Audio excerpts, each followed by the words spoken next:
Nós já estamos de volta com o segundo bloco do Roda de Entrevista, que hoje recebe a vereadora, a doutora Cristina Lopes, que também é fisioterapeuta. A gente estava num bate-papo informal aqui no intervalo e a Talvane vai puxar a primeira pergunta, né, Talvane? Doutora Cristina, eu queria saber quanto tempo foi o tratamento, né, para a queimadura, porque é um tratamento dolorido, né? A dor crônica a gente sabe que abate a pessoa. E como que foi o pós sair do hospital, porque também teve acompanhamento psicológico, como que foi isso? Porque a gente sabe bem que depois de um trauma desse, não é todo mundo que depois se recompõe. E depois a senhora, como, aproveitando ainda isso, como a sua tragédia pessoal também foi uma impulsão para ajudar o pessoal de queimadura e a luta pela saúde. Bem, o tratamento, assim, fechada no hospital, eu fiquei 40 dias sem sair. Que ali já estava gerando uma dificuldade até de me manter no tratamento. Eu me lembro uma vez que eu convenci meu irmão de que o médico tinha deixado ele levar a cama para a porta do hospital. Não, ele deixou, porque agora é de noite, você pode levar a cama, porque a cama tem rodinha. E ele chegou a perguntar para as enfermeiras ligaram para o médico, ele ficou, o que é isso, vocês ficaram doidos? Tamanho desespero, mas eu fiquei 40 dias, mais ou menos, fechada. E depois eu cheguei aqui 10 de fevereiro, 10 de abril, que é meu aniversário, eu comemorei aqui em Goiânia, fiz o último enxerto, e aí eu fui para os Estados Unidos, final de maio, fazer a malha compressiva. Usando essa malha, eu fiquei 1 ano. Então eu ia para Curitiba, voltava, meu pai na época tinha 86 anos, então eu não pude ele não pôde vir me ver, eu que fui visitá-lo.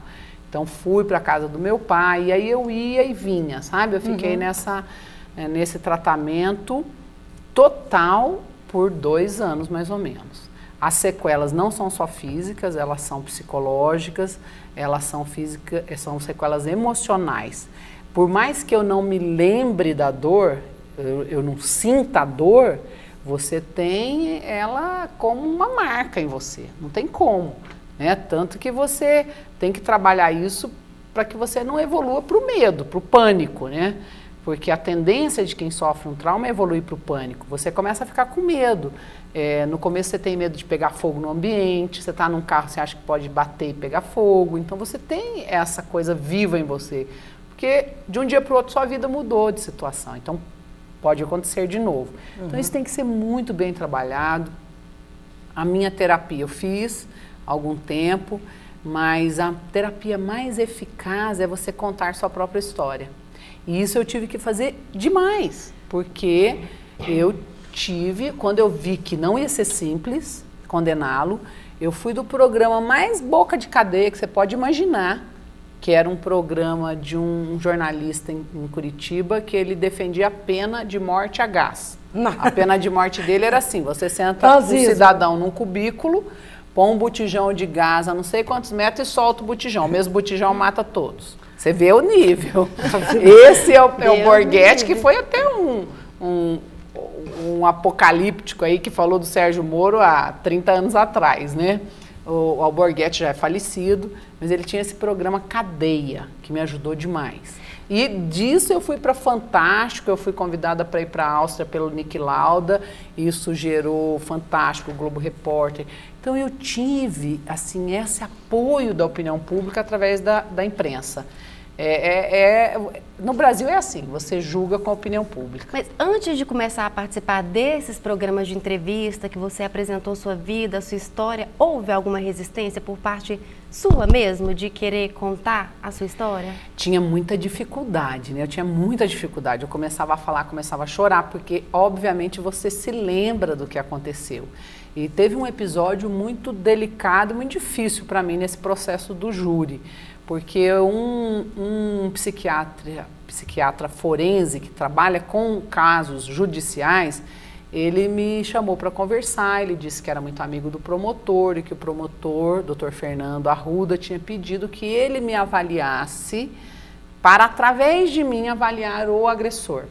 Porque o promotor precisava de um perfil do agressor, mas obviamente o agressor não ia aceitar. E eu, Claro, vamos. Eu fiz tudo para que o processo de julgamento corresse. E aí eu comecei a fazer esse atendimento com ele. Ele falou, você não é minha paciente, eu não sou seu terapeuta, nós estamos aqui para eu traçar através de você o perfil dele. Isso foi 1 dia, 2 dias, 3 dias, nos tornamos grandes amigos. No final, eu já estava até fazendo terapia, porque ele estava em processo de separação. Fiquei amiga das filhas dele. Era o contrário. Então, assim, nós nos tornamos amigos. Qual não foi o meu assombro que 1 dia antes do júri, eu fiquei muito tempo no Rio, porque lá em Curitiba era muito difícil. Lá em Curitiba tinha enquete na rua para saber se o réu ia ser condenado, absolvido, se eu estava mentindo ou estava falando a verdade. Então, assim, tinha de tudo. Tem matérias jornalísticas que são de surpreender. Então, eu fiquei no Rio, na casa de um grande jurista, que é o Arthur Lavigne, que é pai da Paula, que foi casada com o Caetano, acho que voltou até, né? Mas o Arthur também fez essa matemática. Cristina, ele vai ser julgado há 12 anos, já cumpriu 1/3, vai sair livre do tribunal. Então, isso era uma coisa que era dita pelos grandes juristas. Quando eu cheguei em Curitiba, eu cheguei 2 dias antes do júri. E aí, esse médico me chamou para conversar. Ele falou, Cristina, eu não posso ir para esse júri sem falar com você. Eu assustei. Falei, nossa, o que será que eles têm aí juridicamente de argumento? Ele falou assim, não, eu quero te falar uma coisa. Eu não vou ser testemunha. Eu nunca fui contratado pelo Fernando, pelo Osman, para avaliar ele através de você. Eu fui convidado para avaliar você e saber se você estava dizendo a verdade. Pensa isso 2 dias antes do júri. Eu fiquei tão nervosa, que eu segurava assim na mesa dele, minha vontade era virar a mesa, era voar nele, né? Meu pai falava que eu era a mulher dos 5 minutos. E eu fiquei olhando para ele, eu tremia tanto. Falei, que conclusão que você chegou? Ele falou assim, não, eu cheguei à conclusão que você está falando a verdade. Por que você chegou? Essa prática é comum? Eu não sei, mas como a coisa era muito polêmica, o promotor ficou com medo de estar entrando num barco furado, entendeu? Tipo o caso dos Nardoni, né? Vamos pegar aqui uma mais próxima. Aquilo ali, eu fiquei tão comovida com a situação da mãe da Isabela, porque eu me vi no lugar, porque você fica trancada numa sala, você não pode ouvir o depoimento do agressor.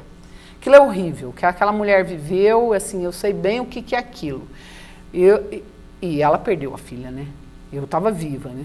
Então, o negócio é muito difícil. Mas esse psiquiatra, ele me falou, não, você está dizendo a verdade, porque você conta o caso exatamente do mesmo jeito.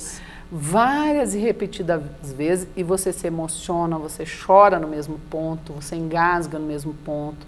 Você usa figuras de linguagem da mesma forma. Mas, assim, por mais que ele, como profissional, tivesse me dando um crédito, a traição era muito forte, né? Imagina o sentimento de traição. Homem, né? Ainda mais que, assim, pensa bem, você já tinha um problema com um homem que te traiu, porque isso é uma traição. É uma grande traição. Né? Eu falo assim, que trair... Quem diz te amar, tenta te matar. E assim... As mulheres muitas vezes não conseguem compreender. Traição não é o seu marido, seu companheiro ficar com outra mulher. É trair os princípios do relacionamento. Exato. Porque eu acho que antes dele trair, ele já te traiu várias vezes em outras coisas, no desrespeito, né? De assumir. Porque o que acontece? Nós vivemos, principalmente em Goiânia, eu percebo assim, que a sociedade é muito machista, sempre foi. E Brasil inteiro. O Brasil inteiro. Mas aqui, em especial, por conta dessa origem um pouco mais rural, o homem pode tudo. A mulher é bem assim, olha, essa daí não é para casar. Mas aqui o que acontece é que a mulher não se protege. A mulher julga a outra. Isso eu acho que é o maior mal que a gente comete. Se eu construo uma rede de proteção, se eu te protejo, eu estou protegendo a mim mesma, eu estou protegendo a Carla, eu estou protegendo todas as mulheres. Era isso que eu queria perguntar, por exemplo, como que é a reação das mulheres? Porque assim, no começo, quando aconteceu tudo, não teve aquela que te apontou como culpada. Não, mas ela fez alguma coisa para ele ter feito isso. Ele não fez isso de graça, A maioria das pessoas que falavam isso eram mulheres. O que ela fez para ele? O que foi que aconteceu? Coitadinho dele, né? Ninguém falava assim, nossa, ele não podia ter feito isso. Quem falava isso eram os homens, você acredita? Ele nunca poderia ter feito isso. As mulheres não, elas julgam a outra mulher. Eu acho que aí é o motivo de maior reflexão que a mulher tem que ter. Porque eu estava ali naquela posição de vítima, mas poderia ser qualquer um de nós. Quantos anos de relacionamento? Quase Vereadora? 2 anos. Desculpa interromper, mas a gente vai voltar no próximo bloco. A Idrisa vai repetir a pergunta e a vereadora vai responder, mas é daqui a pouquinho. Nos acompanha.